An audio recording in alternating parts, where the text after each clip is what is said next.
গতদিনে আমরা কি দেখছিলাম? Parallel circuit. এন্ড প্যারালাল সার্কিটে কি ভাগ হচ্ছিল? কারেন্ট ভাগ হচ্ছিল। সেখান থেকে আমরা প্যারালাল সার্কিটের ইকুইভ্যালেন্ট রেজিস্ট্যান্স কিভাবে বের করতে হয় সেটা দেখছিলাম, তাই না? যে আমাদের যে সূত্রটা আছে RT R1 inverse R2 inverse R3 inverse, এটা কই থেকে আসে সেটা দেখছিলাম। এখন আমরা যেটা দেখব যে প্যারালাল সার্কিট কি ভাগ হচ্ছে? কারেন্ট ভাগ হচ্ছে। তার মানে এখানে কি রুলস হবে? Current divider rules. Current divide হচ্ছে, তার মানে এখানে কোন সূত্র আসবে? Current divider rules. And current divider rules তো আমাদের সবার মনে থাকার কথা বা মুখস্থ করেছি হয়তোবা। আমি প্রথমে কারেন্ট ডিভাইডার রুলসটা রেখে দিই, যে কারেন্ট ডিভাইডার রুলস। সেটা কি ছিল? যে কোনো একটা শাখার কারেন্ট বা শাখা কারেন্ট সমান সমান আগত কারেন্ট, বা ওই শাখাগুলোর মধ্যে যে টোটাল কারেন্টটা ভাগ হচ্ছে সেটাকে আমি বলে থাকি আগত কারেন্ট। টোটাল কারেন্ট আমি বলি না, এটার কারণ আছে, সামনে অঙ্ক করতে গেলে বুঝতে পারবা যে কেন আমি এটাকে টোটাল কারেন্ট বললাম না। কারণ টোটাল কারেন্ট লিখে মুখস্থ করলে যখন একটা মিক্সার সার্কিটের অঙ্ক করব তখন টোটাল কারেন্ট আর ওই আগত কারেন্ট আলাদা হবে। আর যদি আমার মুখস্থ করে অভ্যাস হয়ে যায় টোটাল কারেন্ট, তখন ওই টোটাল কারেন্টটা বসিয়ে দেওয়ার সম্ভাবনা আছে। এই জন্য আমি এটা দিয়ে মুখস্থ করি আর কি। আগত কারেন্ট ইন্টু কি? বিপরীত শাখার রেজিস্ট্যান্স। বিপরীত শাখার রেজিস্ট্যান্স ডিভাইডেড বাই ওই শাখার রেজিস্ট্যান্স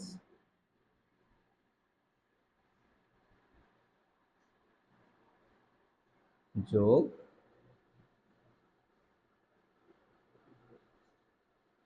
বিপরীত শাখার রেজিস্ট্যান্স।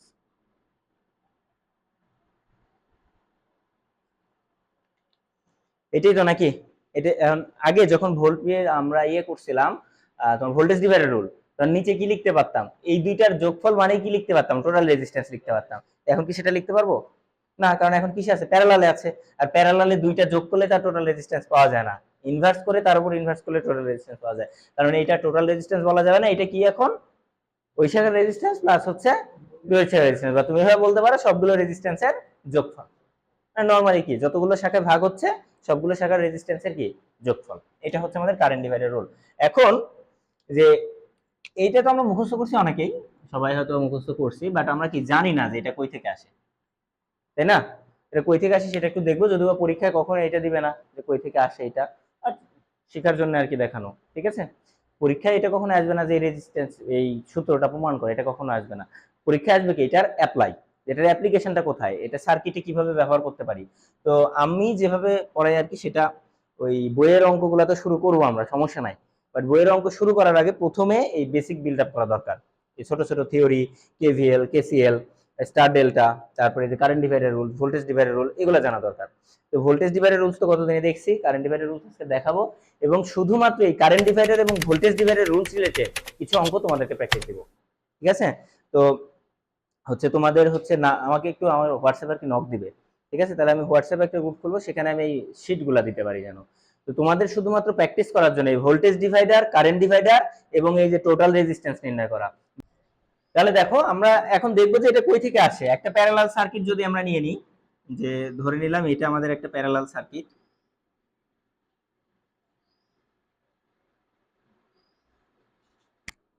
এটা হচ্ছে আমাদের ভিটি, এটাকে বললাম ভি1 এবং আর1, এটাকে বললাম ভি2 এবং কি আর2। মানে এর আড়াইতে ভোল্টেজ ভি1, এর আড়াইতে ভোল্টেজ ভি2 এবং এর আড়াইতে ভোল্টেজ ভিটি। এবং গতদিনে কিন্তু এটা দেখাইছিলাম যে এই তিনটে শাখারই ভোল্টেজ কি হবে? সমান হবে, তাই না? যেহেতু এরা কিসে আছে? প্যারালালে আছে। এবার আসো তাহলে এদের মধ্যে যদি কারেন্ট আমরা বের করতে চাই, আমরা তো কারেন্ট ডিভাইডার রুলসটা প্রমাণ করব। তাহলে এখানে টোটাল কারেন্টটা কি? আইটি। এই কারেন্টটা কয় ভাগে ভাগ হচ্ছে? দুই ভাগে, একটা হচ্ছে I1 আর একটা হচ্ছে I2। তাহলে এর মধ্যে যে কোনো একটা শাখার কারেন্ট যদি আমি বের করতে চাই, ধরো I1 অথবা I2, আমরা যখন ভোল্টেজ ডিভাইডার রুলস দেখছিলাম সেখানে এর মধ্যে কোনো কারেন্ট ছিল না। ভোল্টেজ ডিভাইডার রুলসের যে সূত্র, এর মধ্যে কোনো কারেন্ট ছিল না। তোমার কারেন্ট ছাড়াই আমরা কি বের করছিলাম? ভোল্টেজ বের করছিলাম। এন্ড এইখানে দেখো কারেন্ট ডিভাইডার রুলসে কোথাও কোনো কি নাই? ভোল্টেজ নাই। তার মানে ভোল্টেজ ছাড়াই আমি কি বের করব? কারেন্ট বের করব।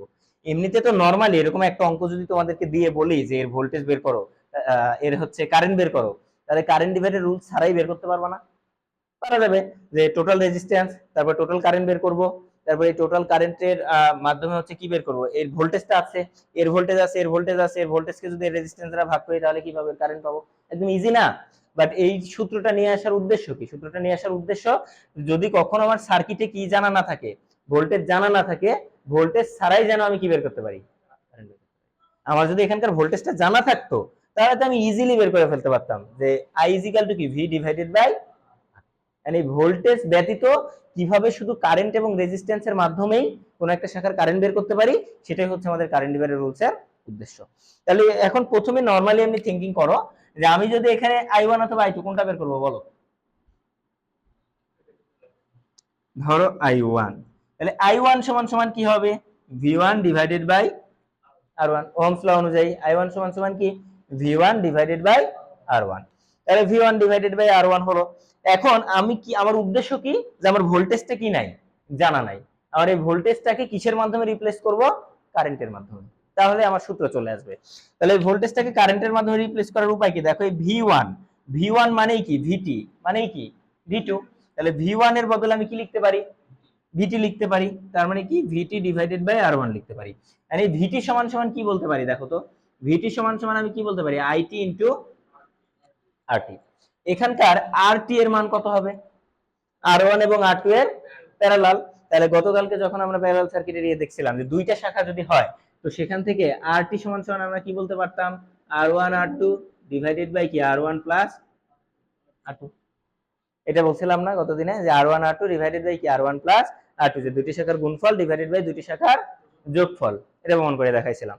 তাহলে এখন এই মানটা, এখানে যে মানটা আমরা পেলাম আরটির, এই মানটা এখানে বসাও, তাহলে কি আসবে যে IT into R one R two divided by R one plus R two, ঠিক আছে। এটা কিসের মান পেলাম আমরা, টোটাল ভোল্টেজ, এই টোটাল ভোল্টেজের মানটা এখানে বসায় দাও, টোটাল ভোল্টেজের মানটা এখানে বসায় দাও, তাহলে কি হবে এই ভিটি এর মানটা যদি এখানে বসাই আমরা, তাহলে কি আছে IT R one R two divided by R one plus R two, এর নিচে আবার কি R1, তাহলে এখন এইটা কি নিচে নেমে যাবে, পরের লাইনে যদি যাই তাহলে উপরে কি থাকবে আইটি আর1 আর2, এবং নিচে কি আসলো, আগে থেকে ছিল আর1 এবং এখানে আর1 প্লাস আর2, এই আর1 আর1 কেটে যায় না, তাহলে থাকলো কি যে IT into R two divided by R one plus, হয়ে গেছে সূত্রের প্রমাণ। এই সূত্রটাই এখানে লেখা আছে দেখো, তাহলে এইটা সমান সমান এখন আমরা কি বলতে পারি যে আইটি আর2, তার মানে কি আইটি মানে কি টোটাল কারেন্ট, এই সার্কিটের জন্য টোটাল কারেন্ট কোনটা, এইটা, বাট এটা আমরা টোটাল কারেন্ট না লিখে কি লিখবো, আগত কারেন্ট। কেন, এই যে যে পয়েন্টে দুইটা ভাগে কারেন্টটা ভাগ হয়ে যাচ্ছে, এই পয়েন্টে কোন কারেন্টটা আসতেছে সেটা হচ্ছে আমাদের আগত কারেন্ট, মানে কোন কারেন্টটা দুই ভাগে বা তিন ভাগে বা চার ভাগে ভাগ হচ্ছে সেটাই কি আমাদের আগত কারেন্ট। তাহলে এইটা যদি আমাদের আগত কারেন্ট হয় তাহলে এই আইটির বদলে আমরা টোটাল কারেন্ট বা কি লিখতে পারি, আগত কারেন্ট। ওকে, এবার দেখো এখানে কি আছে আর2, আমি নির্ণয় করছিলাম কি I1, তার মানে যে শাখার কারেন্ট বের করছি ওই শাখার রেজিস্ট্যান্স কিন্তু না, ওর বিপরীত শাখার রেজিস্ট্যান্স আমার ওখানে আছে, তাই তো। তাহলে আর2 মানে আমরা কি বলতে পারি, বিপরীত শাখার রেজিস্ট্যান্স, তাহলে এই হলো বিপরীত শাখার রেজিস্ট্যান্স ডিভাইডেড বাই কি আছে আর1 প্লাস আর2, তার মানে কি রেজিস্ট্যান্স দুইটার যোগফল। তাহলে সূত্র প্রমাণ হয়ে গেছে না, ওই শাখার রেজিস্ট্যান্স যোগ বিপরীত শাখার রেজিস্ট্যান্স।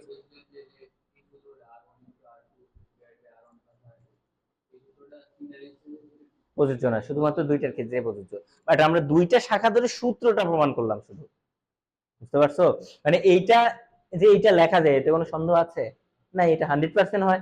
এইটাকে এইটাও লেখা যায় যে আরটি সমান সমান কি আর1 ইনভার্স প্লাস কি আর2 ইনভার্স, টোটালটার উপর ইনভার্স, বাট এইটা লিখলে কি আমি সূত্র নিয়ে আসতে পারবো, ওটা তো আমরা ম্যাথমেটিক্স এর জন্য ব্যবহার করি, বাট এইটা লিখলে কি আমাদের সূত্রটা প্রমাণ হবে না, বুঝতে পারছো। সূত্র প্রমাণ করার জন্য আমরা এই ফরম্যাটটাতে লিখছি, এবং এই সূত্রটা সবগুলো শাখার ক্ষেত্রে প্রযোজ্য হবে।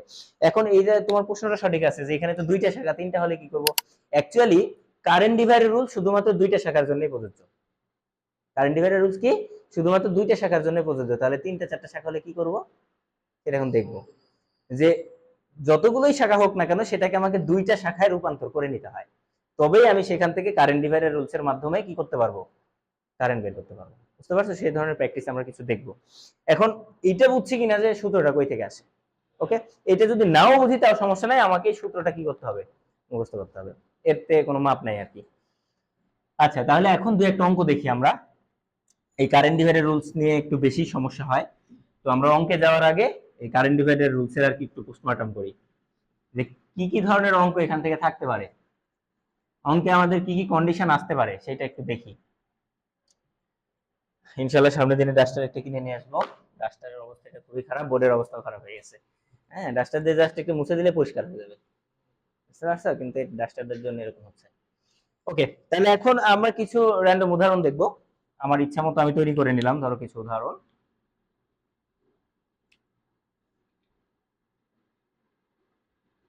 তাহলে এবার দেখি, এখন আমরা এখানে, তোমরা কি দেখতে পাচ্ছ? ওকে, তাহলে আমরা এখন র্যান্ডমলি একটা ধরে নিলাম যে এখানে একটা কারেন্ট সোর্স আছে, যার মধ্যে দিয়ে কারেন্ট প্রবাহিত হচ্ছে 10 অ্যাম্পিয়ার, এবং এর সাথে প্যারালালে দুইটা রেজিস্ট্যান্স আছে।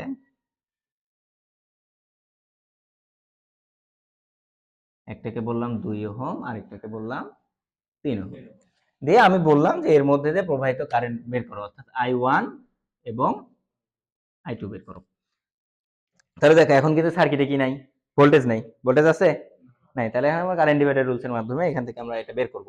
তাহলে কারেন্ট ডিভাইডার রুলসের মাধ্যমে যদি এটা করতে চাই, তাহলে দেখো I1 এটা কি একটা শাখার কারেন্ট, সমান সমান কি ছিল আগত কারেন্ট। এখানে কোন কারেন্টটা আসতেছে, টোটাল কারেন্টটা কত অ্যাম্পিয়ার, 10 অ্যাম্পিয়ার, ইনটু কি বিপরীত শাখার রেজিস্ট্যান্স। মানে এইটা নিয়ে ঝামেলা হয়, বিপরীত শাখার রেজিস্ট্যান্স কোনটা। ঠিক আছে, এটা নিয়ে কিন্তু অনেক ঝামেলা হয়। বিপরীত শাখার রেজিস্ট্যান্স কোনটা হবে, যে আমাকে দেখতে হবে যে কারেন্ট কোন জায়গায় ভাগ হচ্ছে। এই পয়েন্টে দুইটা ভাগে ভাগ হচ্ছে, ঠিক যে পয়েন্টে যে ভাগগুলোতে ভাগ হচ্ছে, যেগুলো শাখাতে আমরা যেইটা বের করব, এইটা ব্যতীত যে শাখাটা থাকবে সেটাই হচ্ছে আমার বিপরীত শাখা। মানে যেখানে ভাগ হচ্ছে সেখানে লক্ষ্য করতে হবে যে আমরা এইটা বের করব, তাহলে এইটা বাদে আর কোন শাখা আছে, এইটা, তাহলে এইটাই কি আমাদের বিপরীত শাখা। বুঝতে পেরেছো? যদি আরেকটা শাখা থাকলে দুইটা মিলে দেখবো, আস্তে আস্তে দেখবো আমরা, মানে বিগিনার থেকে শুরু করে আস্তে আস্তে উপরের দিকে যাব। তাহলে এবার বিপরীত শাখার রেজিস্ট্যান্স কত, 3 ওহম, ডিভাইডেড বাই ওই শাখার রেজিস্ট্যান্স কত, 2। বিপরীত শাখার রেজিস্ট্যান্স কত, 3। তাহলে উপরে কত, 30, নিচে হচ্ছে 5। তাহলে কত অ্যাম্পিয়ার গেল, 6 অ্যাম্পিয়ার। তার মানে I1 কারেন্টের মান কত, 6 অ্যাম্পিয়ার। একইভাবে আমরা I2 কারেন্ট ডিভাইডার দিয়েও বের করতে পারি, অথবা 10 থেকে 6 বিয়োগ করলেও বের করে ফেলতে পারি। এই 10 অ্যাম্পিয়ারটাই কয় ভাগে ভাগ হচ্ছিল, 2 ভাগে ভাগ হচ্ছিল। তাহলে এই 10 এর মধ্যে এখানে গেল কত, 6, আর এখানে থাকবে কত, 4। সিম্পলি বের করে ফেলতে পারি। অথবা যদি কারেন্ট ডিভাইডার দিয়ে দেখতে চাই, তাহলে একই হিসাব, যে আগত কারেন্ট একটু বিপরীত শাখার রেজিস্ট্যান্স, এবার বের করছি কোনটা, I2। তাহলে I2 এর বিপরীত শাখা কোনটা, I1। তাহলে I1 এর রেজিস্ট্যান্স হচ্ছে 2 ডিভাইডেড বাই 2 প্লাস 3। তার মানে এবার হবে হচ্ছে 20 ভাগ হচ্ছে 5। তার মানে কত অ্যাম্পিয়ার, 4 অ্যাম্পিয়ার। বুঝতে পেরেছি না কারেন্ট ডিভাইডার রুলস? এখন আসো, যে এই ধরনের অঙ্কে যদি আমার একাধিক শাখা থাকে তাহলে কি করব। যে ধরো এখানে 20 অ্যাম্পিয়ারের একটা কারেন্ট সোর্স,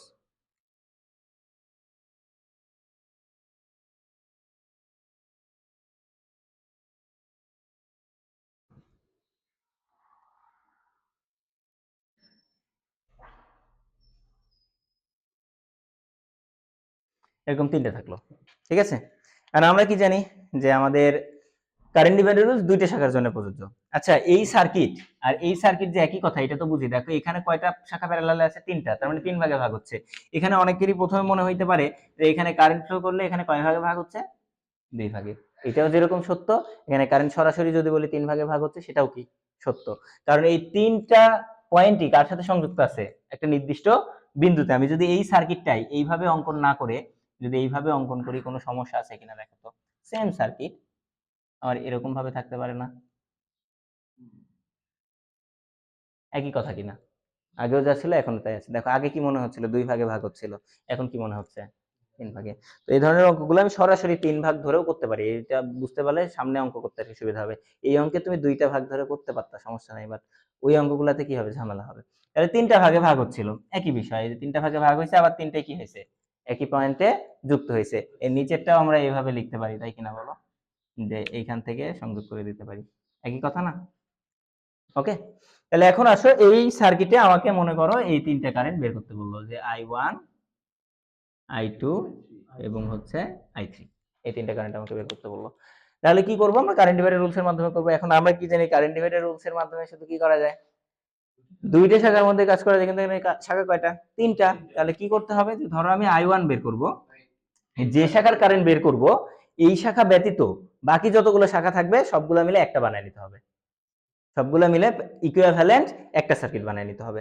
তাহলে এইখানে আমার I1 বের করব, তাহলে টোটাল কারেন্ট কত এখানে 20 অ্যাম্পিয়ার ইনটু কি বিপরীত শাখার রেজিস্ট্যান্স। এখন দেখো আমি এই শাখার বের করছি কারেন্ট, তাহলে এই শাখা ব্যতীত আরো কয়টা শাখা আছে, দুইটা, তার মানে বাকি দুইটাই কি এর বিপরীত শাখা। আর এই দুইটা মিলে আমাকে কি করতে হবে, একটা বানায় নিতে হবে। তাহলে দুইটা আছে কত, 3 আর 6, এই দুইটা মিলে একটা বানাইলে কত হবে, 9 হবে না, নয়, দুইটা কিসে আছে, প্যারালালে আছে। তাহলে 3 আর 6 কি করতে হবে, প্যারালাল করতে হবে, কত হয় 2, তাই না? 3 আর 6 প্যারালাল করলে কত হয় 2, 3 6 18 আর নিচে আছে 9, তাহলে 3 আর 6 প্যারালাল করলে কত পেলাম, 2। বুঝতে পেরেছি তো বিষয়টা? এখানে আসলে বিষয়টা কি দাঁড়ায় যে এই 3 প্যারালাল 6, ক্লিয়ার? মানে বাকি দুইটা মিলে কি করলাম, একটা শাখায় কনভার্ট করে নিলাম। তার মানে তখন আমার সার্কিটটা কি রকম হয়ে গেল, এই যে এইরকম, যে একটা শাখা হচ্ছে আমাদের 2 ওহম, আরেকটা শাখাও হচ্ছে কত ওহম, 2 ওহম, বাকি দুইটা মিলে কি করে নিছি, একটা বানায় নিছি। তাহলে দুইটা শাখা হয়ে গেল না?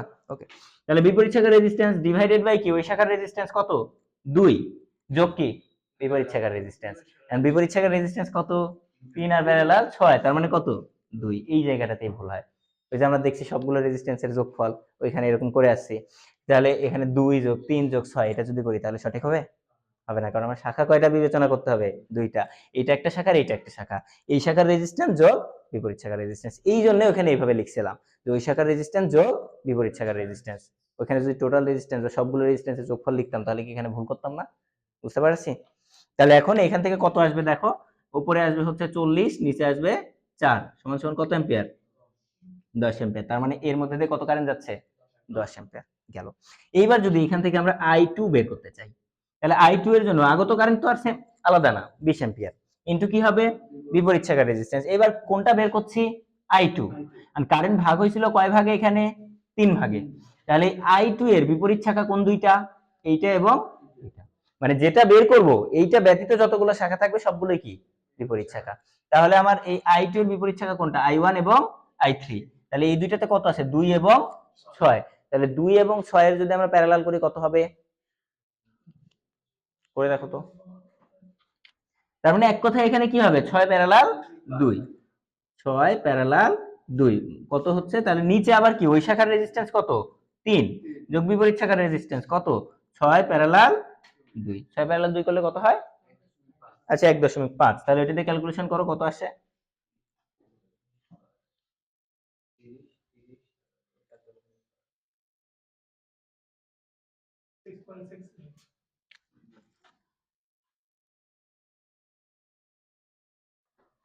6.67। বুঝতে পেরেছি? তাহলে এইটা পেলাম। এখন দুইটা যেহেতু পেয়ে গেছি তাহলে 3 নাম্বারটা কি আর কারেন্ট ডিভাইডার দিয়ে করার দরকার আছে?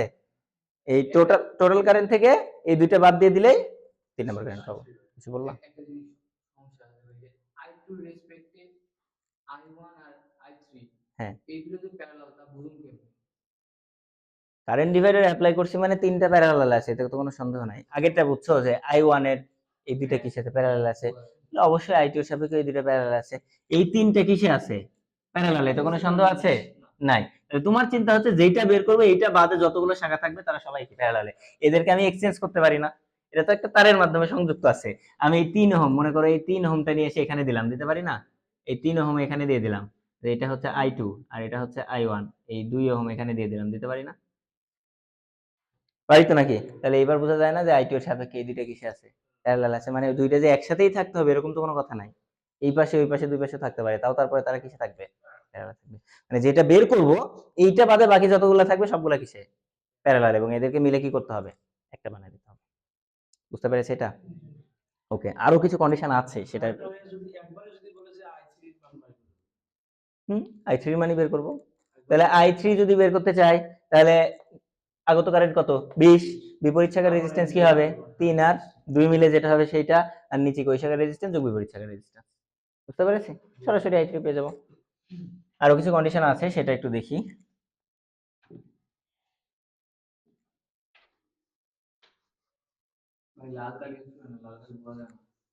ওকে, ঠিক আছে। তাহলে দেখো এই সার্কিটেরই যদি এইখানে একটা রেজিস্ট্যান্স দিয়ে দিত, ঠিক আছে, এই জায়গাতে ধরো একটা রেজিস্ট্যান্স দিয়ে দিল, তখন একটু আমরা মাঝে মাঝে কনফিউশনে পড়ে যাই ধরো এখানে একটা 2 ওহমের রেজিস্ট্যান্স দিয়ে দিছে, তখন আমরা কনফিউশনে কিরকম পড়ি যে I1 দিয়ে বিপরীত শাখা কোনটা হবে, 2 নাকি 3, এরকম একটা কনফিউশন আছে। বাট এইটা কনফিউজ হওয়া যাবে না, আমাকে সবসময় চিন্তা করতে হবে যে কারেন্টটা ভাগ হচ্ছে কোথায়। এখানে কয় ভাগে ভাগ হয়েছে, 2 ভাগে। তাহলে এই যে দুইটা ভাগে ভাগ হয়েছে এরাই হচ্ছে একে অপরের বিপরীত শাখা। আমি যদি I1 বের করি তাহলে বিপরীত শাখা কি হবে, I2 হবে। আমি যদি I2 বের করি তাহলে বিপরীত শাখা হবে 2 ওহম। মানে এই জন্য কোনোদিনই বিপরীত শাখা আগের এইটা হবে না। যেগুলাতে ভাগ হচ্ছে যে শাখাগুলোতে, সেগুলাই কি হবে, একটা অপরটা বিপরীত শাখা। মানে ওই আগের যে অঙ্কটা করছি সেম অঙ্ক, এখানে I1 আর I2 এর কোনো পরিবর্তন এখানে হবে না। ওই রেজিস্ট্যান্সটা যদি যে মাঝে থাকতো 2 এর দিয়ে, তাহলে 2 এর সাথে সিরিজে হয়ে যাইতো। দেখো যে যদি এই রেজিস্ট্যান্সটা এইখানে থাকতো, তাই না, আমার কথা মতে যদি রেজিস্ট্যান্সটা এইখানে থাকতো, ওকে, এই যে 2 ওহম। তাহলে এখন দেখো তো কারেন্ট এখানে কয় ভাগে ভাগ হয়েছে, 2 ভাগে, I1 আর হচ্ছে I2। তাহলে এবার যদি আমি I1 বের করতে চাই, আমার আগত কারেন্ট কত, 10, বিপরীত শাখা কোনটা, এইটা, এবং এই শাখার রেজিস্ট্যান্স কত, 5। এটা খেয়াল রাখতে হবে যে আমার শাখা কোনটা, I2, এই শাখার রেজিস্ট্যান্স কিন্তু 2 না, শুধু এই কারেন্টটা যতগুলো রেজিস্ট্যান্সের মধ্যে দিয়ে যাচ্ছে সবগুলোই কি আমার বিপরীত শাখা। তাহলে এই শাখার রেজিস্ট্যান্স এখন কত, 2 এবং 3 কিসে আছে, সিরিজে, তাহলে কত হবে, 5। তাহলে 2 এবং 3 মিলে হচ্ছে 5, ডিভাইডেড বাই 2 যোগ 5, এটা হবে 50 ভাগ হচ্ছে 7, এটা অ্যান্সার হবে। বুঝতে পারছি? এটা কি ক্লিয়ার? অপরূপ বুঝতে পারতেছো তো নাকি? ওকে, এই জিনিসই এইভাবে থাকতে পারে। ধরো এখানে 10 অ্যাম্পিয়ার এই জায়গাতে থাকলো হচ্ছে ধরো 2 ওহম, এই জায়গাতে থাকলো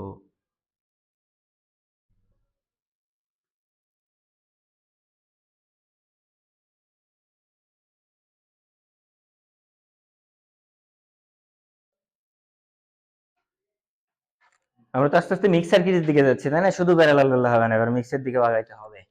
তাহলে এই অঙ্কে তাহলে কি হবে, ধরো আমাকে বললো যে এই শাখার কারেন্টটা বের করতে, I1। তাহলে এইখানে কারেন্ট কয় ভাগে ভাগ হচ্ছিল, 2 ভাগে। তার মানে এই দুইটা হচ্ছে আমার একে অপরের বিপরীত শাখা, তাই তো। তাহলে এইখানে যদি আমরা I1 বের করতে চাই, যে I1 সমান সমান আগত কারেন্ট কত, 10 ইনটু বিপরীত শাখার রেজিস্ট্যান্স কত হবে এবার, এক্স্যাক্টলি। মানে এই রেজিস্ট্যান্সটা যতগুলো রেজিস্ট্যান্সের মধ্যে যাচ্ছে এই কারেন্টটা সবগুলোই কি তার বিপরীত শাখা। এন্ড বিপরীত শাখা মানে এই না যে শুধু 5 নিব, তা করা যাবে না, এর এই কারেন্টের ভেতরে আবার কতগুলো উপশাখা আছে, সবগুলো মিলেই কি হবে, আমার বিপরীত শাখা হবে। বুঝতে পেরেছি? তাহলে এইখানে আমার বিপরীত শাখা কি হবে, 6 প্যারালাল 6 প্লাস হচ্ছে 5, তার মানে কত হবে, 8। তাহলে এখানে বিপরীত শাখার রেজিস্ট্যান্স হচ্ছে 8, ডিভাইডেড বাই শাখার রেজিস্ট্যান্স হচ্ছে 2 যোগ হচ্ছে 8, তাহলে 80 যোগ হচ্ছে 10 সমান সমান কত অ্যাম্পিয়ার। বুঝতে পেরেছি?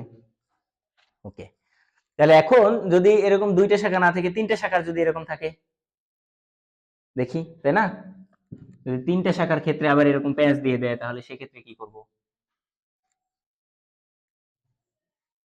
এগুলাকে শিখি, এগুলা শিখলে অঙ্কে গিয়ে আর ঝামেলা হবে না আর কি। হ্যাঁ, না হলে অঙ্কের মধ্যে গেলে তখন ঝামেলা করে যাবো।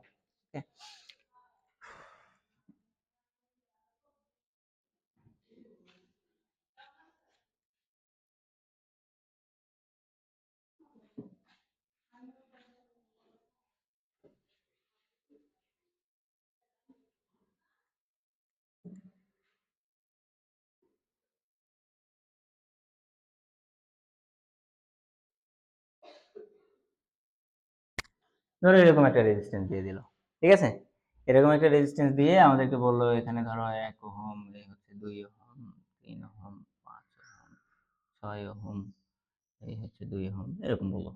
দিয়ে আমাদেরকে এখানকার কারেন্ট I1 এবং এখানকার কারেন্ট ধরো বের করতে বলেছে, ঠিক আছে, তিনটা কারেন্ট আমাকে বের করতে বলেছে। তাহলে আমি এইটার ধরো নাম দিলাম হচ্ছে I2, এটার নাম দিলাম ধরো I, এই তিনটা কারেন্ট আমাকে বের করতে বলেছে। তাহলে এইবার কিন্তু আর এই তিনটা শাখাকে সরাসরি কি বলতে পারবো না, প্যারালাল বলতে পারবো না, কারণ এই তিনটা রেজিস্ট্যান্স কি একটা পয়েন্টে যুক্ত আছে, নাই, মাঝখানে কি দিয়ে দিছে, একটা রেজিস্ট্যান্স দিয়ে দিছে। বুঝতে পারছি কি এটা? তাহলে এবার দেখো আমাকে কি করতে হবে, যে আমি যদি I1 বের করতে চাই, ধরো এখানে 50 অ্যাম্পিয়ার ছিল, তাহলে আমি যদি I1 বের করতে চাই, I1 এইখানে কোনটায় কারেন্টটা ভাগ হয়েছে, এই জায়গায় কয় ভাগে ভাগ হয়েছে, 2 ভাগে ভাগ হয়েছে, এটার আমি নাম দিলাম ধরো I প্রাইম। ওকে, তাহলে 2 ভাগে ভাগ হয়েছে, এখান থেকে আমি কি বের করতে চাচ্ছি, I1, তাহলে I1 এর বিপরীত শাখা কোনটা হবে? I prime. আর I প্রাইম মানে কি? এর বিপরীত শাখা রেজিস্ট্যান্স, এখানে অনেকেই ভুল করে যে 2 ওহম এর বিপরীত শাখা রেজিস্ট্যান্স 3, আসলে কি তাই? এই কারেন্টটা আবার কয় ভাগে ভাগ হইছে? 2 ভাগে ভাগ হইছে। মানে এই শাখার ভেতরে যতগুলো উপশাখা আছে, আগের যে অঙ্ক দেখছি সেম অঙ্ক দেখো, যে পরের শাখাটার নিচে আবার 6 আর 6 প্যারালাল ছিল, এখানেও কিন্তু তাই। এই 3 এর সাথে আবার কি আছে? 5 আর 8 প্যারালালে আছে। তাহলে বিপরীত শাখার রেজিস্ট্যান্স শুধু 3 না, এর ভেতরে যতগুলো উপশাখা আছে সবগুলো। এটা কি বুঝতে পারছি? তাহলে এখানে আমাদের টোটাল কারেন্ট কত হবে? 50 ইনটু বিপরীত শাখার রেজিস্ট্যান্স কত হবে? এই 8 প্যারালাল 5 যোগ হচ্ছে 3। বিপরীত শাখার রেজিস্ট্যান্স আলাদাভাবে ক্যালকুলেশন করে নিবা, যে কত আসে সেটা এখানে বসায় দিবা, যে 8 প্যারালাল 5 যোগ হচ্ছে 3, এরকম হবে যে 8 প্যারালাল 5 যোগ হচ্ছে 3, কত আসে এটা বললে? 6.07। এটাই তো নাকি, ডিভাইডেড ওই শাখার রেজিস্ট্যান্স যোগ বিপরীত শাখার রেজিস্ট্যান্স। তাহলে এখান থেকে আমরা কি পেয়ে যাব? I1 পেয়ে যাব। আমরা এটা বেশ কিছু দেখা হয়ে গেলে এরপর আমরা হচ্ছে ইকুইভ্যালেন্ট রেজিস্ট্যান্স নির্ণয় করা শিখব। এই যে এখানে ইকুইভ্যালেন্ট রেজিস্ট্যান্স, এই সার্কিটের যদি আমাকে বলতো টোটাল রেজিস্ট্যান্স নির্ণয় করো নেক্সট সার্কিটের, সেটা কিভাবে করা যায়? কত? 37.30 অ্যাম্পিয়ার। তাহলে এখন এখান থেকে I2 এবং I3 যদি বের করতে বলে, I2 এবং I3 বের করতে গেলে আগে কি লাগবে? I প্রাইম লাগবে। I প্রাইম কিভাবে পেতে পারি? হ্যাঁ, আমরা কারেন্ট ডিভাইডার রুলস অ্যাপ্লাই করতে পারি, অথবা আমরা চাইলে যে এই কারেন্টটা কয় ভাগে ভাগ হচ্ছিল? 2 ভাগে। একটা পাইছি কত? 37.60, তাহলে আমরা যদি 50 থেকে সেটা বাদ দিয়ে দিই, তাহলে আমরা আরেকটা শাখার কারেন্ট পেয়ে যাব।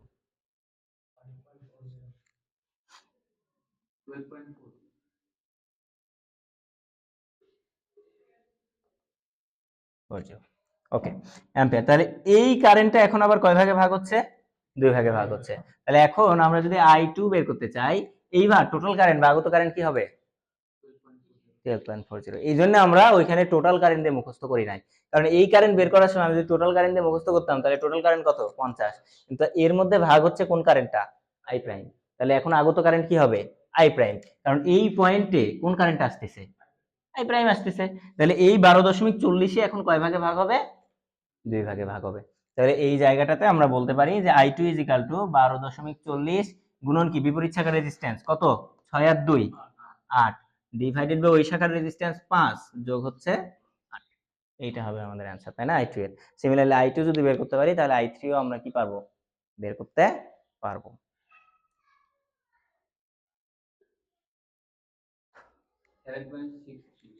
7.63, আর I3 তোমরা বের করে নিতে পারবো না এখন? I প্রাইম থেকে যদি I2 বাদ দিয়ে দিই তাহলে কি পাবো? I3 পাবো। ওকে, আচ্ছা এখন এটা গেল। আমরা এখন হচ্ছে তোমাদেরকে আমি একটা শীট দিয়ে দেবো, সেই শীটে এই কারেন্ট ডিভাইডার রুলস এর কিছু প্রবলেম দেওয়া আছে। দুইটা অঙ্ক দেওয়া আছে, একটা 2টা শাখার আর একটা হচ্ছে 3টা শাখার। এতে দুইটা অঙ্কেই বারবার কি করে দেওয়া আছে? মান চেঞ্জ করে দেওয়া আছে। মানে একটাই সার্কিট অঙ্কন করা আছে, এরকম একটা ধরো সার্কিট দিয়ে বলছি এই R1 R2 R3 R4 R5 R6 লিখে দিছি, দিয়ে বলছি R1 R2 R3 মান যদি এত হয় তাহলে কারেন্ট বের করো, R1 R2 R3 মান যদি এত হয় তাহলে কারেন্ট বের করো, এদের মান যদি এত হয় তাহলে কারেন্ট বের করো। মানে সার্কিট একটাই, বাট মানগুলো চেঞ্জ করে কি করছি? বারবার চেঞ্জ করে দেওয়া আছে। তো ওগুলো তোমরা অবশ্যই খাতায় করে নিয়ে আসবা, আমি সেটা দিয়ে দিব, ওখান থেকে তোমরা হচ্ছে প্র্যাকটিস গুলো করে নিয়ে আসবা। আর হচ্ছে বাজলো কত?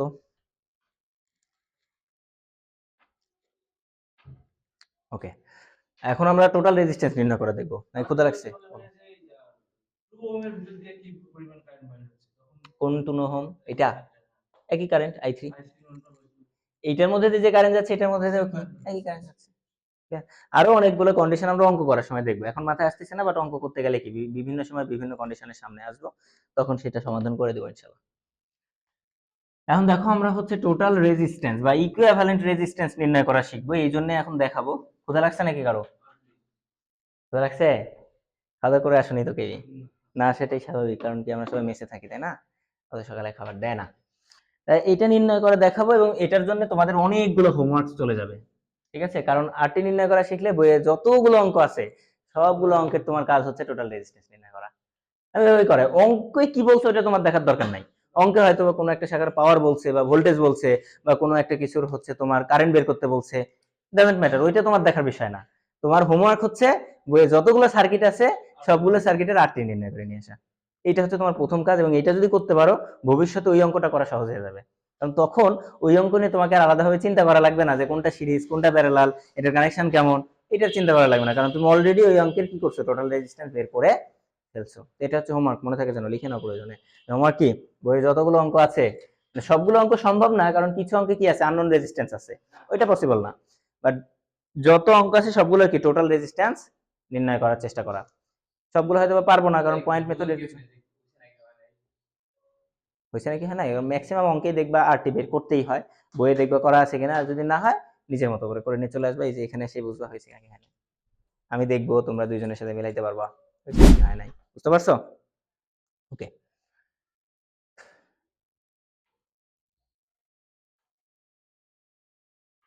তাহলে দেখো আমরা হচ্ছে টোটাল রেজিস্ট্যান্স নির্ণয় করা শিখবো, এটা সেটা দেওয়া আছে। তো আসলে কিভাবে করতে হয়, এখানে একটা বিষয় থাকে যে ওহমস আই, মানে ধরো র্যান্ডম একটা সার্কিট যদি আমরা ধরে নিই,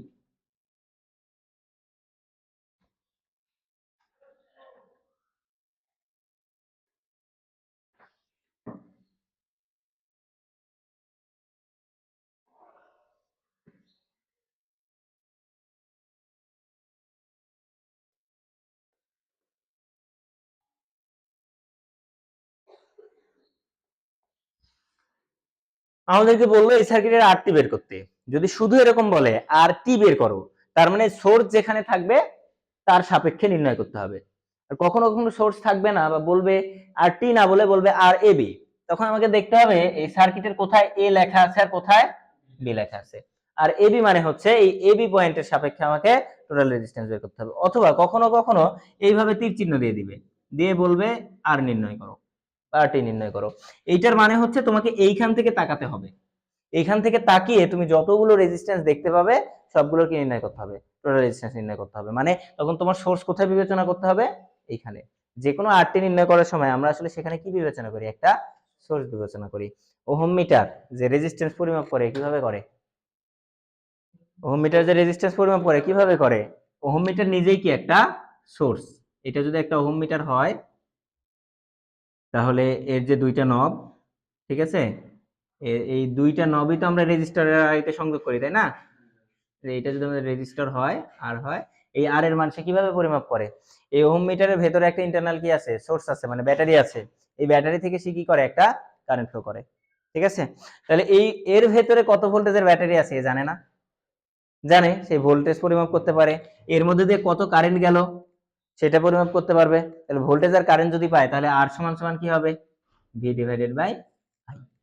তার মানে রেজিস্ট্যান্স পরিমাপ করার ওয়েটা কি, একটা এক্সটার্নাল সোর্সের মাধ্যমে সেখানে সাপ্লাই দেওয়ার মাধ্যমে সেখানকার ভোল্টেজ পাবো, সেখানকার কারেন্ট পাবো, সেই ভি ডিভাইডেড বাই আই করলে আমরা কি পাবো, আর এর মান পাবো। তাহলে এইটা বলছি কেন, কারণ এই যে এই সার্কিটের টোটাল রেজিস্ট্যান্স বের করতে বলছে, এই সার্কিটে যদি টোটাল রেজিস্ট্যান্স বের করে সেটা তো কোনো ঠিক ঠিকানা নাই, এক এক জায়গা থেকে কি হবে, এক এক রকম হবে।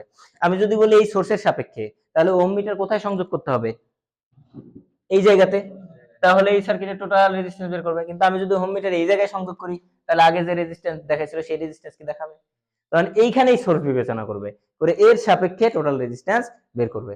তার মানে টোটাল রেজিস্ট্যান্স ডিপেন্ড করে কার উপরে, যে আমি কিসের সাপেক্ষে নির্ণয় করছি। একই সার্কিটের একাধিক টোটাল রেজিস্ট্যান্স হতে পারে, সেটা ডিপেন্ড করবে কার উপরে, যে আমি কোন পয়েন্ট দুইটার সাপেক্ষে টোটাল রেজিস্ট্যান্সটা নির্ণয় করছি, ঠিক আছে? বলো। সোর্সও আছে, আমি হোম মিটার লাগাইছি শেষের দিকে, হ্যাঁ, ওই ক্ষেত্রে কি মানে ওই ক্ষেত্রে এই সোর্সটাকে শর্ট ধরে নিতে হবে, বুঝতে পারছো? তখন ওই যে সোর্সটা লাগাইছে এই সোর্সের সাপেক্ষে আমার টোটাল রেজিস্ট্যান্সটা নির্ণয় করবে, ঠিক আছে? ওই দিক থেকে তখন দেখতে হবে কোনটা কোনটা প্যারালাল কোনটা সিরিজ। ওকে, আমি যদি এই দিক থেকে দেখি তাহলে ফাইনালি যে রেজিস্ট্যান্সটা পাবো ওইটার সাথে 2 হবে সিরিজ। আমি যদি এই দিক থেকে দেখি তাহলে এটার সাথে এটা কি হবে, প্যারালাল। মানে আমি কোন দিক থেকে দেখতেছি সেটার উপর ডিপেন্ড করবে রেজিস্ট্যান্স কি হবে। তাহলে এখন আসো, প্রথম কথা হচ্ছে যার সাপেক্ষে নির্ণয় করবো সেখান থেকে আমাকে তাকাতে হবে, এবং এর বিপরীত দিক থেকে আমাকে রেজিস্ট্যান্স নির্ণয় করে আসতে হবে, এর বিপরীত দিক থেকে সিরিজ প্যারালাল ক্যালকুলেশন করে আসতে হবে। তো প্রথম কথা হচ্ছে, প্রথমে যখন আমরা রেজিস্ট্যান্স নির্ণয় করব একদম বিগিনার লেভেলে, যারা এক্সপার্ট আছো আগে থেকে ভালো বুঝো তারা চাইলে এক লাইনে শর্টকাটে করতে পারো, বাট প্রথম অবস্থায় আমার সাজেশন থাকে যে একটু ভেঙে ভেঙে করা। প্রত্যেকটা অঙ্ক কিভাবে প্র্যাকটিস করা, ভেঙে ভেঙে প্র্যাকটিস করা, এটার অনেক উপকার পাবে, সামনে অঙ্ক করতে গেলে উপকার পাবে, তোমার বেসিক বিল্ড আপ হবে, পরবর্তীতে এক লাইন করতে গেলে ভুল হবে না। আর প্রথমেই যদি এক লাইনে উত্তর করতে চাও রেজিস্ট্যান্সে, তাহলে ভুল হওয়ার সম্ভাবনা থাকবে।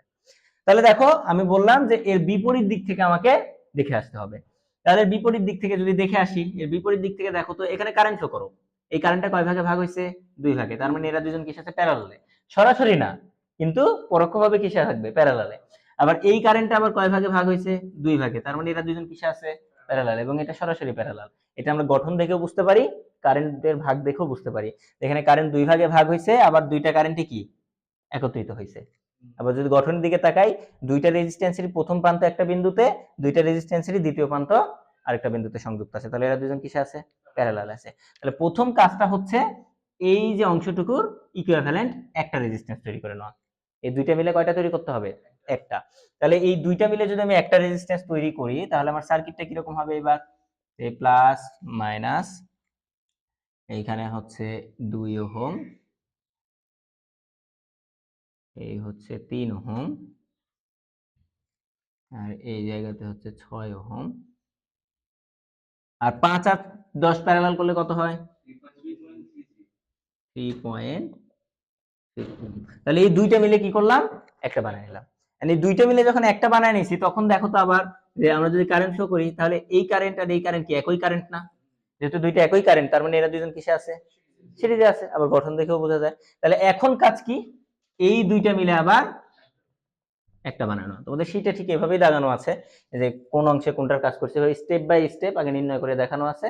পরবর্তীতে তোমরা চাইলে ওই অঙ্কগুলো এক লাইনে করতে পারো, আমি এক লাইনেও শিখাবো, সমস্যা নেই। বাট প্রথমে আর কি স্টেপ বাই স্টেপ শিখতে হবে, এবং যে হোমওয়ার্কগুলো দিছি সেগুলো চেষ্টা করবো স্টেপ বাই স্টেপ করা। যদি পারো এক লাইনে, ইটস ওকে, তুমি করতে পারো। আর আমার সাজেশন থাকবে যে প্রথমে স্টেপ বাই স্টেপ করা। তাহলে এই দুইটা মিলে এখন আবার কি করতে হবে? একটা রেজিস্ট্যান্স তৈরি করতে হবে। তাহলে পরের চিত্রটা তাহলে কিরকম হবে? এখানে হচ্ছে 2 ওহম, এখানে হচ্ছে তোমার 3 ওহম, আর এই জায়গাতে এই দুইটা মিলে তাহলে কত হবে? 9.33। 9.33, এখানে হচ্ছে 3 ওহম। তাহলে এইবার দেখো এই দুইটা আবার এখন কিসে হয়ে গেল? প্যারালালে হয়ে গেল। তাহলে এবার কি করতে হবে? এই দুইটা প্যারালাল করতে হবে। তাহলে এই দুইটা যদি প্যারালাল করি, পরবর্তী চিত্রটা তাহলে কি হবে?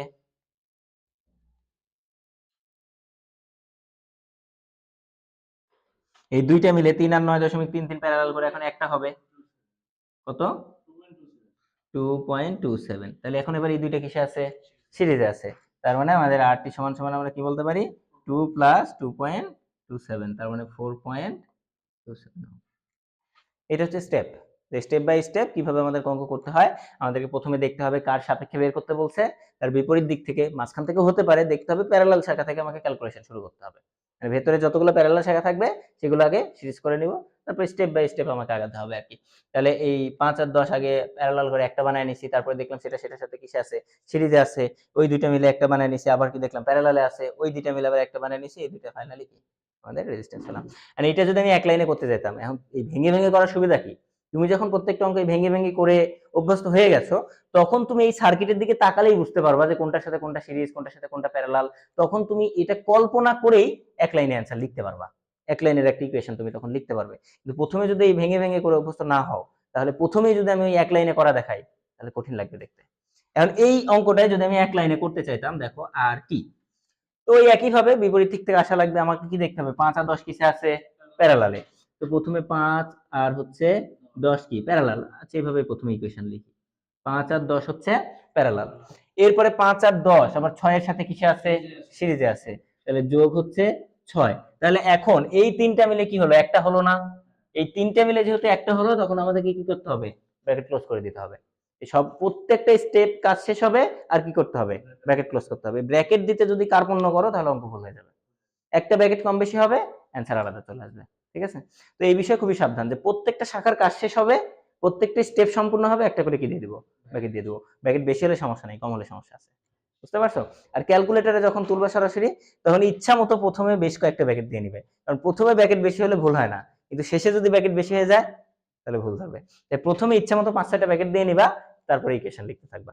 ওকে? নাহলে লাস্টে যায় দেখবা দেখাচ্ছে সিনট্যাক্স এরর, তখন আবার প্রথমে ঘুরে আসে ওই ব্র্যাকেট দিতে হয়, টাইম হয় আর কি। তাহলে আসো, কতটুকুর কাজ হয়েছে? এতটুকু। এই সবগুলো মিলে এখন একটা বানায় ফেললাম। এই একটা এখন 3 এর সাথে কিসে আছে? প্যারালালে আছে। তাহলে এই পুরোটা এখন আবার এই 3 এর সাথে প্যারালালের কাজ শেষ না? Bracket close. এরপরে এতটুকুর কাজ শেষ হয়েছে। এই টোটালটা এখন 2 এর সাথে কিসে আছে? সিরিজে আছে। তাহলে এর সাথে যোগ হচ্ছে 2। তাহলে এটা সরাসরি ক্যালকুলেটরে তুলে অ্যান্সার আসবে। তাহলে কি করব দেখো, 5 আর 10 কি প্যারালাল, তাহলে কি হবে 5 ইনভার্স যোগ 10 ইনভার্স, টোটালটার উপরে ইনভার্স। আবার এর সাথে 6 কি সিরিজে, তাহলে এই সিরিজের কাজ শেষ, ব্র্যাকেট কি করে দেব, ক্লোজ করে দেব। এন্ড এই টোটালটা আবার 3 এর সাথে কিসে আছে, প্যারালাল, এই জায়গাতে ভুল হয়। এই টোটালটা এতটুকু মিলে যেটা হয়েছে এটা এখন ধরো কি x, x এখন 3 এর সাথে কিসে আছে, প্যারালালে, তাহলে কি হবে x ইনভার্স প্লাস 3 ইনভার্স, টোটালটার উপর ইনভার্স। তার মানে কি এই জায়গাতে এখন আবার কি দিতে হবে, একটা ইনভার্স দিতে হবে। এই জিনিসটাই ভুল করে অনেকে, যে এটা তো সিরিজে আছে, তাহলে সিরিজে দিলাম, এখানে আবার ইনভার্স কেন হবে, কিন্তু এই সিরিজের জন্য তো এই ইনভার্সটা হচ্ছে না। এটা কেন হচ্ছে, এই পরেরটার সাথে যে প্যারালালে আছে, প্যারালাল করলে কি করতে হবে, a inverse plus b inverse, টোটালটার উপর ইনভার্স, তাহলে এটার উপর ইনভার্স প্লাস কি হবে 3 ইনভার্স, এরপরে টোটালটার উপরে ইনভার্স, তাহলে এখানে কি আরেকটা ব্র্যাকেট যুক্ত হলো। ওকে, এর কাজ শেষ, এর সাথে আবার কি যুক্ত করতে হবে, বুঝতে পারছো, এটা ক্যালকুলেটরে তুলো, তাহলে সরাসরি দেখো 4.27 আসবে। তুলছো? আর অবশ্যই আমরা আস্তে আস্তে অঙ্কের মধ্যে যেহেতু ঢুকতেছি, সামনের দিনেও খুব একটা জটিল অঙ্ক আমরা করবো না, তাই শুধুমাত্র রেজিস্ট্যান্স নির্ণয় এগুলাই করবো, আর হচ্ছে কেভিএল কেসিএল এগুলো নিয়ে আলোচনা করবো। তারপরের দিন থেকে কিন্তু একদম পুরোদমে অঙ্কের মধ্যে ঢুকবো, তো তখন কিন্তু ক্যালকুলেটর নিয়ে আসা মাস্ট বি। ঠিক আছে, সবাই ক্যালকুলেটর নিয়ে আসবে আর কি। তাহলে এটা আমরা পেলাম কি, এটা পাইছি না আরটি, তাহলে বুঝতে পারছি আরটি কিভাবে নির্ণয় করা লাগবে। আচ্ছা, তাহলে যদি আরটি বুঝতে পারি, তাহলে বই দাও, একটা বই থেকে 2-1টা অঙ্ক করাই দিই আর কি। আর ফোন যেহেতু ওখানে আছে, ফোনে আর কি কিছু ছিল, শীটটা ফোনে আছে, বাট আমার কাছে যেহেতু এখন নাই।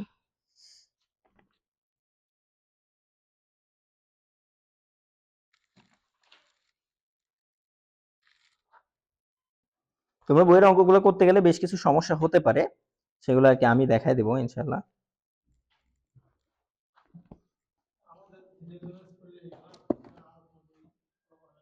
আচ্ছা, কিছু জিনিস এক্সট্রা আর কি আমি দেখা দিব, নি টেসলা থেকে কয়েকটা অঙ্ক আমি দেখা দিব, যেগুলো প্রয়োজন। বুঝতে পারছো?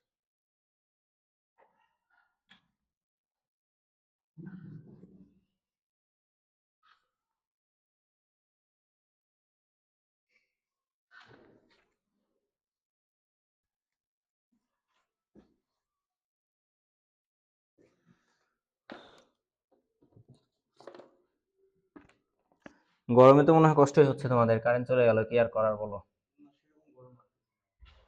সকালবেলা তো তাও একটু মনে করো ক্লাস করতে পারছো, এটা যদি বিকালে বা দুপুরে হইতো তাহলে বুঝতে কি হচ্ছে।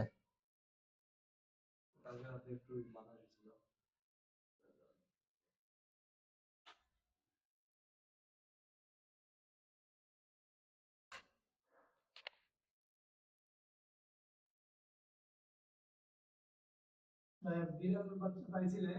হ্যাঁ পেয়েছি, পরের দিনই পেয়েছি। কি হয়েছিল, মানে কিভাবে তুমি পাইলে? এমনি সফরে গেছিল,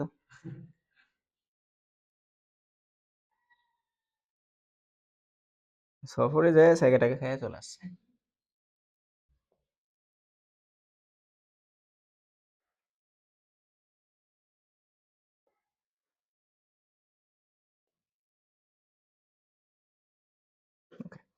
তো এটাতে আমাকে আর ইকুইভ্যালেন্ট বের করতে বলছে আর কি, ঠিক আছে, এভাবে দিয়ে বলছে যে আর ইকুইভ্যালেন্ট বের করো। আচ্ছা, তাহলে এখন আর ইকুইভ্যালেন্ট আমি বের করতে হয়, তাহলে এই সোর্সের সাপেক্ষে আমাকে আর ইকুইভ্যালেন্ট বের করতে হবে। তাহলে এখন আগে কি বলছিলাম, যে ভেতরে যে প্যারালাল শাখাগুলো আছে সেগুলোর কাজ করে নিতে হবে, তাই না, বা মানে বিপরীত দিক থেকে, আর বিপরীত দিক থেকে আসার সময় যদি দেখি ভেতরে কোনো প্যারালাল শাখা আছে, আগে সেগুলোর কাজ করে নিতে হয়। তাহলে এখন এই দুইটা কিসে আছে, প্যারালালে, এই দুইটা কিসে আছে, প্যারালালে। তাহলে আমরা পরের সার্কিটে কি অঙ্কন করতে পারি, এরকম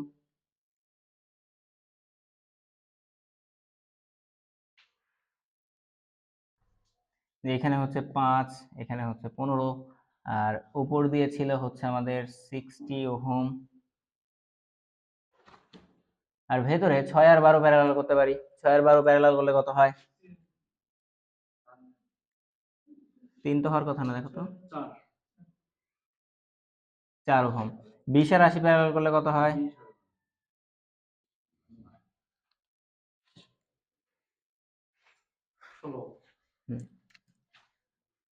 16 ওহম। তাহলে পরেরটা বুঝছি। এবার দেখো তো এই দুইটা আবার কিসে আছে, সিরিজে আছে, এই দুটো কিসে, সিরিজে আছে। তাহলে 4 আসলে কত হলো, 20। তাহলে এবার আমরা পরের সার্কিটটা এইভাবে অঙ্কন করতে পারি না, যে এখানে 20, এখানে 60, আর এখানে কি 15, দেখো পরের সার্কিটটা এটা হবে যে এরকম যদি থাকে, এটা হচ্ছে 5, এই 5-এর সাথে এখানে কত আছে 15, এরপরে এইখান থেকে এই পর্যন্ত কত আছে 20, একসাথে অঙ্কন করে দিলাম 20, আর এইখান থেকে এই পর্যন্ত কত আছে 60, তার মানে এইখান থেকে এই পর্যন্ত কত আছে 60, তার মানে এই তিনটা কিসে আছে প্যারালাল আছে। তিনটে তাহলে একটা বিন্দুতে আরেকটা না? হ্যাঁ দেখো এই যে এখানে যদি আমি এই অঙ্কে যদি এভাবে মুছে দিই এখানে যদি বলি যে এখানে 20, তাহলে দেখো এই 20, 15 এবং 60 তিনটাই কি একটা বিন্দু থেকে শুরু হয়েছে না? কারেন্ট ফ্লো করো, একটা বিন্দু থেকে শুরু হয়েছে, আবার তিনটাই এসে কি হয়েছে একটা বিন্দুতেই মিলিত হয়েছে। এই তিনটা কি একটাই বিন্দু না? বুঝতে পেরেছো? তার মানে এই তিনটে সরাসরি কিসে আছে প্যারালালে আছে। অনেক জটিল জটিল সার্কিট আমরা পয়েন্ট মেথডের মাধ্যমে সামনে সমাধান করব, তখন আরো সহজ লাগবে আর কি। তাহলে দেখো এবার এই তিনটা কিসে আছে প্যারালালে আছে। তাহলে আমরা বলতে পারি কি যে এই তিনটা মিলে কত 15, 20 এবং 60, তার মানে পরের সার্কিটটা কিরকম বলতে পারি এরকম যে এখানে হচ্ছে 5 ওহম আর এই তিনটা মিলে একটা 5 ওহম, 15, 20 এবং 60, এই তিনটা মিলে একটা। 12.5 হুম, 12.5 তাহলে 12.5, না 7.5 আচ্ছা 7.5, তাহলে আমরা বলতে পারি আরটি সমান সমান হচ্ছে 12.5 ওহম। বুঝতে পারছি? 12.5, মানে এইটা যদি এক লাইনে করতাম পারতাম না? আমি তো স্টেপ বাই স্টেপ করা শেষ, তাহলে যদি এখন আমি এক লাইনে করতে বলতাম তাহলে পারতাম কি? কি বলেন? হ্যাঁ, ওই মৃদুল ভাই চালায়। হ্যাঁ, বলতে পারি না কয়তলা থাকে, আমি বলতে পারি না। আমি এমনিতে আর কি শিডিউল নিয়ে পড়াই আর কি, আমি শুধু একটা ব্যাচই পড়াই আর কি, এখানে শিডিউল নিয়ে। রুম আমার না, রুম আরেকজনের। হ্যাঁ, কিন্তু ভাড়া নিয়ে চালায় আরেকজন আর কি। কি কি দেয় না? ও, কাকে ভাড়া দেয় না আপনাকে? ও আচ্ছা আচ্ছা, সেটা ওনার সাথে যোগাযোগ করেন আর কি। আমি হচ্ছে আমি তো কাল থেকে পড়ানো শুরু করছি বুঝছেন, গতকাল থেকে পড়ানো শুরু করছি, এতদিন কেউ পড়াইতো না।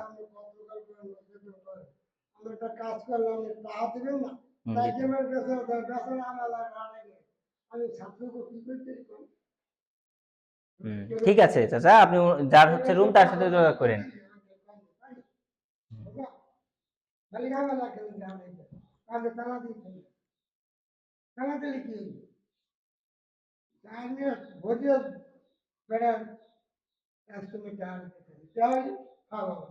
কেউ পড়ায় না তো, টাকা দিবে কই থেকে? এখানে কেউই পড়ায় না, এখন শুধু দুইজন পড়াচ্ছি।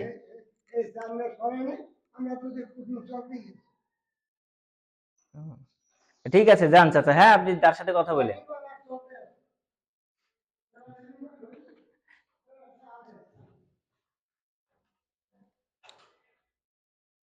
ওকে, তাহলে এটা বুঝতে পারছি।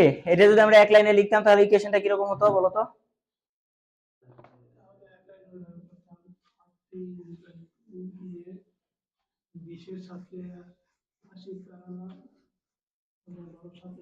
তাহলে এক লাইনে লিখলে এখানে সরাসরি আমরা বলতাম যে আরটি বা আর ইকুইভ্যালেন্ট, এখানে কত 20 প্যারালাল 80, 20 ইনভার্স যোগ কি 80 ইনভার্স টোটালের উপরে ইনভার্স। এটা আবার কার সাথে সিরিজ? এর সাথে সিরিজ, তাই না? তাহলে সিরিজ, এই সিরিজ আবার কার সাথে? 12 প্যারালাল 6, তাই তো? এটা না দিলেও চলে। তাহলে এইটার এটা কি সিরিজ হলো। আবার এই দুইটা মিলে এখন কার সাথে প্যারালালে আছে? 60 এবং 15 সাথে। তার মানে এই দুইটা মিলে এখন কি বানাইতে হবে? একটা। ঠিক আছে, দুইটা মিলে একটা বানাইছি। এইখানে এই ব্র্যাকেটটাও না দিলেও চলে, সমস্যা নাই। দিলেও সমস্যা নাই, না দিলেও সমস্যা, বেশি হলে দোষ নাই, কিন্তু কম হলে দোষ আছে। তো এই দুইটা মিলে এখন একটা হলো, এই দুইটা মিলে একটা হওয়ার পরে এটা আবার 60 আর 15 সাথে কিসে আছে? প্যারালালে। তার মানে এই টোটালটা মিলে এখন ধরো x, এই টোটালটা এখন কার সাথে প্যারালালে? 60 এবং 15 সাথে। তাহলে যোগ 60 ইনভার্স যোগ 15 ইনভার্স, এই টোটালটার উপরে কি আবার ইনভার্স। ওকে, দিয়ে এর সাথে আবার সিরিজে কত আছে? 5। এটা সরাসরি ক্যালকুলেটরে তুলো, এটাই আসবে, যেটা আমরা স্টেপ বাই স্টেপ ভেঙে করছিলাম আর কি। বুঝতে পারছো? আর প্রথমেই অবশ্যই আমি বলবো না যে প্রথম দিনে এই টোটাল রেজিস্ট্যান্স নির্ণয় করতে, আমি যেরকম দ্রুত একদম লিখে ফেলতে পারতাম এরকম লিখে ফেলতে পারবা তোমরা, এটা প্র্যাকটিসের বিষয়। আগে প্রত্যেকটা অঙ্ক কি করতে হবে? স্টেপ বাই স্টেপ এভাবে করতে হবে, তখন স্টেপগুলো তোমার মনের মধ্যে গেঁথে গেল। এবার তুমি যদি 2-3 দিন বা মনে করো 10-15 দিন যখন এই অঙ্কগুলো করবা ডিসি সার্কিটের, তখন এই বিষয়টা তোমার আয়ত্তে চলে আসবে যে এক লাইনে কিভাবে লিখতে হয়। বুঝতে পেরেছো? এটা করে দেখো, এটাই আসবে। আবার এই ক্যালকুলেটর তুলতে যেও অনেক ভুল হয়, ইনভার্স দেয় না, এখানে একটা ইনভার্স এখানে একটা ইনভার্স এতে ভুল করে ফেলে, একটা দেয় আর একটা দেয় না, এই কাজগুলো করা যাবে না। তুমি ইনভার্স না দিলে তো ক্যালকুলেটরে তো তোমার ইনভার্স দিতেই হবে। হ্যাঁ, তো ওইটা করলে তোমাকে 2 লাইন লিখতে হবে, এই আর কি।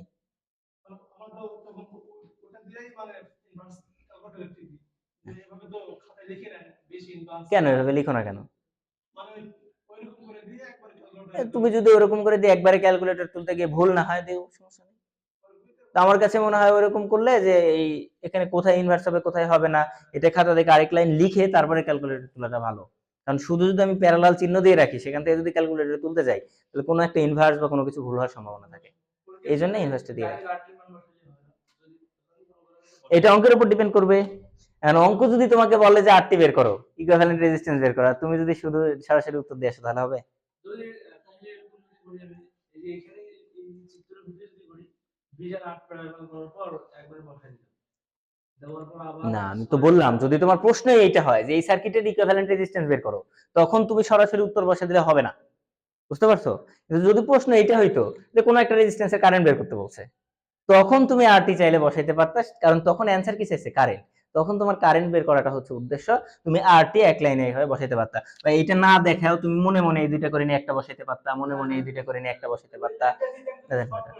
হ্যাঁ, করতে পারবা, সমস্যা নেই। বাট যদি শুধু আরটি বের করতে বলে, তখন যদি তুমি এইভাবে শর্ট করে মনে মনে করে ফেলো, নাম্বার দিবে না। বুঝতে পারছো? হ্যাঁ, করতে পারো, কোনো সমস্যা নেই। সেটা হচ্ছে অন্যান্য অঙ্কের ক্ষেত্রে বা থিওরেমের ক্ষেত্রে আরটি তুমি সরাসরি আরটি লিখে দিতে পারো, সমস্যা নাই। কিন্তু সেটা থিওরেমের ক্ষেত্রে, কারণ তখন আমার অঙ্ক হচ্ছে অন্য কিছুর। সুপারপজিশন থিওরেম দিয়ে অঙ্ক করতে বলছে, একটা কারেন্ট বের করতে বলছে, তখন মেন থিম কি? থিওরেম, যে তুমি থিওরেমটা ঠিকঠাক করছো কিনা। তখন আরটি তুমি কিভাবে নির্ণয় করলে এটা দেখবে না। বুঝতে পারছো? কিন্তু যখন মিক্স সার্কিটের অঙ্ক করছো, আরটি বের করতে বলেছে, তখন তো এটাই দেখবে আরটি কি। ঠিক আছে?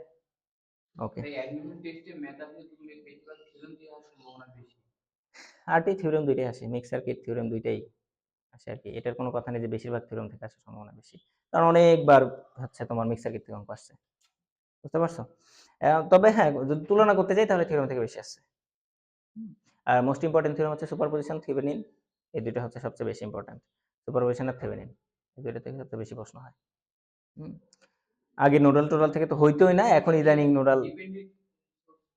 হ্যাঁ, ডিপেন্ডেন্ট সোর্স করতে হবে, অ্যাড করেছে অ্যাডমিশনে নতুন। ডিপেন্ডেন্ট সোর্স করতে হবে, ডিপেন্ডেন্ট সোর্স করাবো ইনশাআল্লাহ, সমস্যা নেই। আমরা যখন অ্যাডমিশনে ছিলাম তখন ছিল না ডিপেন্ডেন্ট সোর্স সিলেবাসে, আমরা করি নাই। বাট আমি করাবো ইনশাআল্লাহ। এখন আসো, তোমাদের হোমওয়ার্ক কি কি থাকলো মনে আছে? ভোল্টমিটার অ্যামিটার কানেকশন, প্লাস হচ্ছে এই বইয়ের যত অঙ্ক আছে, সব তো পারবে না, এটাই স্বাভাবিক, তাই না? সব পারলে তো হইতোই, তাহলে তো এখানে প্রত্যাশা লাগতো না। তো যেগুলো পারা যায় সেগুলো কি করতে হবে? আর্ট এর মান বের করে নিয়ে আসতে হবে। কিন্তু তোমাকে চেষ্টা করতে হবে, তুমি না পারলে এটা তোমার দোষ না, কিন্তু তুমি যদি না করো এটা তোমার দোষ। যে তুমি করলেই না, তুমি চেষ্টা করেছো, তুমি পারো নাই, ইটস ওকে, আমি করে দিব। যেগুলো প্রবলেম হবে সেগুলো কি আমি করে দিব, আমি তো সেজন্য এখানে আছি। বাট যদি তোমরা চেষ্টা না করো তাহলে এটা দোষের। ঠিক আছে? তাহলে আজকে আর না পড়াই নাকি? আজকে এই পর্যন্তই থাক, অনেকগুলো যেহেতু পড়া দিয়ে ফেলছি। তাহলে কাজ কি? 3টা কাজ থাকলো। একটা হচ্ছে ভোল্টমিটার অ্যামিটার কানেকশন, আরেকটা হচ্ছে কারেন্ট ডিভাইডার রুলস এর অঙ্কগুলো করা, আমি যে শীট দেবো সেখান থেকে। আবার ওই শীটেই কি আছে, টোটাল রেজিস্ট্যান্স নির্ণয় করার অনেকগুলো অঙ্ক আছে, সেগুলো করা। ওই শীটে শীটে অল্প কয়েকটা আছে আর কি, সেগুলো তো করবে, সেগুলো সব করবো। ওখানে স্টেপ বাই স্টেপ ভেঙে ভেঙে করে দেওয়া আছে শীটে, বুঝতে পারছো? ওই জন্য প্যারা হবে না খুব একটা, ওটা দেখলে বুঝতে পারবা। কিন্তু বইয়ের গুলা তো করা নাই, তো ওই বইয়ের গুলা একটু আর কি চেষ্টা করবো, অন্তত পক্ষে প্রথমে 10-15টা অঙ্ক চেষ্টা করবো আর কি, নাকি? খুব বেশি তো বেশি হওয়ার কথা না। তাহলে কালকে সকালে পড়বো।